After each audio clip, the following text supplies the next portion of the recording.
ভারতে পশ্চিমবঙ্গের একটি পুজো মণ্ডপ ঘিরে বিতর্কের সৃষ্টি হয়েছে। সেখানে অসুর রূপে ফুটিয়ে তোলা হয়েছে বাংলাদেশের অন্তর্বর্তীকালীন সরকারের প্রধান উপদেষ্টা প্রফেসর ডক্টর মোহাম্মদ ইউনূসের মুখাবয়ব। মুর্শিদাবাদের ওই মণ্ডপে দেবীর হাতে পাকিস্তানের প্রধানমন্ত্রী শাহবাজ শরীফের কাটা মাথাও দেখানো হয়েছে। বিষয়টি ঘিরে সামাজিক যোগাযোগ মাধ্যমে চলছে আলোচনা সমালোচনা। বিতর্কিত এই থিম দেখতে মণ্ডপে ভিড় করছেন দর্শনার্থীরা। কেউ বলছেন শিল্পীসুলভ বার্তা, আবার কেউ বলছেন সীমা লঙ্ঘন।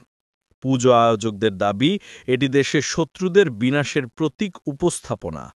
আপনারা যা দেখছেন এটি বস্তুত কাকতালীয়।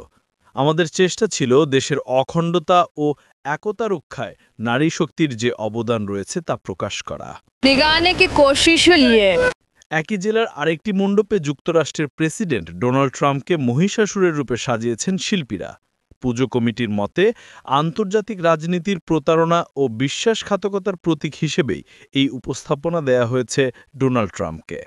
আমাদের ওপর যে 50% লাগিয়েছে, সেটার জন্য আমরা মোদির যে আমাদের বন্ধু ভাবত ডোনাল্ড ট্রাম্পকে, সেটা যে বন্ধু হয়ে বিশ্বাসঘাতকতা করেছে মোদির ওপরে, আমাদের ভারতবর্ষের ওপরে, সেটার জন্য আমরা একটা অসুরের সমতুল্য ওকে দিয়েছি। তাই ওকে একটা অসুর রূপে আমরা করেছি।